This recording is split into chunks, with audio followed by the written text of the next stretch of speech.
You've experienced obstacles in your visualization meditation practice, right? I sure have, but I persisted and eventually found ways to break through all my blocks. But without any practical guidance, my progress took far longer than necessary. That's why I'm going to share my best tips for visual meditation right now. The exact way to make substantial progress may surprise you.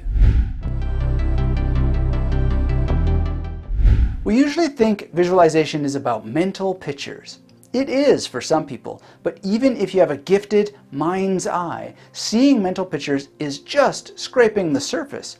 And stopping at the visual level is often why so many people get stuck. For example, did you know there's something called aphantasia? It means not having a mind's eye. I've been in this world, and yet I could still visualize while meditating. How? By using a full range of magnetic modes to experience multisensory visualization. There are 4 steps to take on your journey to guided visualization. First, learn how to use multisensory visualization. Remember this code, CAVE-COGS, K-A-V-E-C-O-G-S.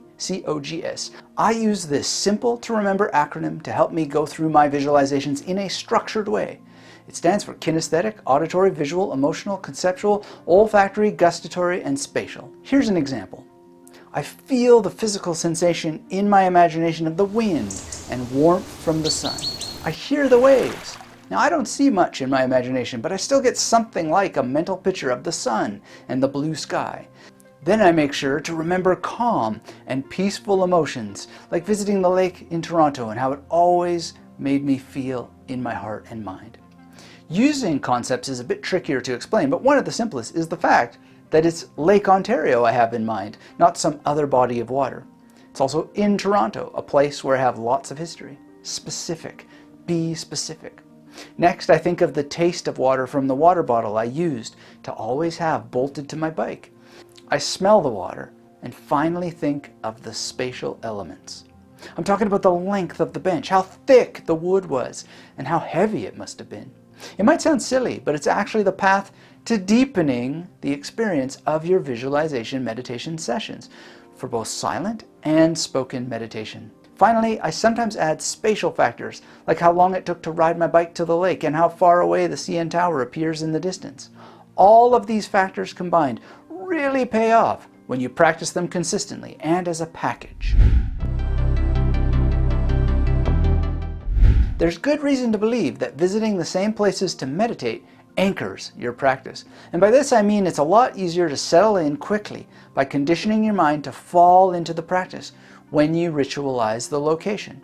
Ultimately, you want to be able to meditate anywhere, but it's an ability you'll sooner develop in bulletproof fashion by keeping a regular time and place than if you constantly randomize everything. As they say, failure to plan is planning to fail. There's great wisdom in that when it comes to getting the most out of relaxation visualization in particular. Now, in my own practice, I don't get out of bed in the morning without visualizing first. That makes it less critical when exactly I go outside to walk and meditate, but I still try to make sure it's before noon to keep a regular pattern. France Bardone describes a powerful object-based meditation in Initiation into Hermetics. Basically, you picture a clock on a wall. The goal is to hold that clock in your mind as sharply as possible for as long as you can, working up to 20 minutes or more. Personally, I don't think it's strictly necessary to go that long. Even 2 to 5 minutes will do. Doesn't have to be a clock either, especially since such an object involves movement and sounds if it ticks. You can imagine a vase, bookcase, or a toy you had as a child. My favorite, though, is to use passage meditation. I've memorized long-form texts and simply start at the beginning and don't stop mentally reciting them until I'm done. Now, currently I recite 4 pieces, and it takes about 40 minutes.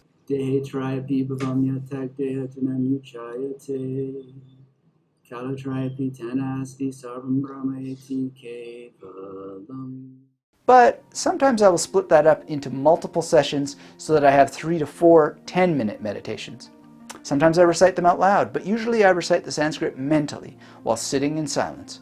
I use a memory palace, which provides the ultimate multi-sensory visualization meditation because I often revisit each and every part of the mental journey where I laid out the words. Of course, you don't have to tie your visualization practice to esoteric matters like memorizing Sanskrit.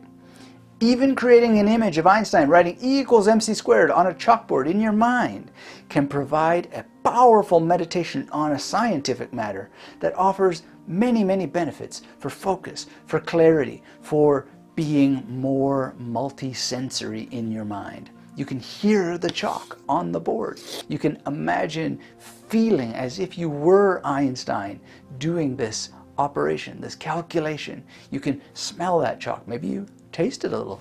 Kind of gross. The point is, this deepens your experience. It makes the visualization meditation much more profound.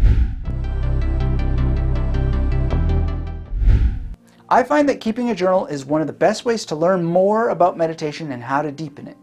Although you certainly can memorize everything about your experiences, I feel it's best to leave memory free for language learning, names, and other knowledge-based projects. When you journal, you can write out your KAVECOGs, or KAVECOGS, and reflect on any ideas or emotions that come up. This is a great way to visualize, even if you have aphantasia. Just the other day, I was meditating in the morning and suddenly a vibrant experience of snow sledding with my dad and my brother came up. I made sure to write it down in my 5-year snapshot journal. That way, I'll not only remember it, but it will come back to me in my handwriting a year later on autopilot, and all without needing an app to remind me. And after all, isn't that the goal of a proper visual meditation practice? To have your mind work well without getting ensnared in the world of notifications? I don't know about you, but I usually find that apps and notifications break my mental imagery, not build it up. So what do you say? Do you have any steps or resources to add, or are you just ready to dive in and start visualizing while you meditate? And if you want to learn how to use a memory palace to make it part of your visualization meditation, sign up for the free training on magneticmarymethod.com/YT today. Hit that thumbs up if you like this video and leave our community a comment if you'd like to see more material on meditation, especially the kind of meditation that improves your memory. Thanks for watching. Extra thanks to our channel members. And one last suggestion. The best science on habit formation I've seen suggests 90 days of practice to form a positive habit that lasts for the long term. The kind of habit where you don't have to work at showing up or struggle. You absolutely crave the practice. It can be hard to imagine doing anything with the discipline required, so if you want help, I suggest you watch our community's video on how to visualize clearly next and read through the conversation there. You absolutely can show up for 90 days, and the next 90 days are going to pass whether you practice or not. When you can use clear and crisp visualization to help yourself show up, everything gets so much easier. So enjoy this additional resource. Thank you again, and until we speak again, keep yourself magnetic.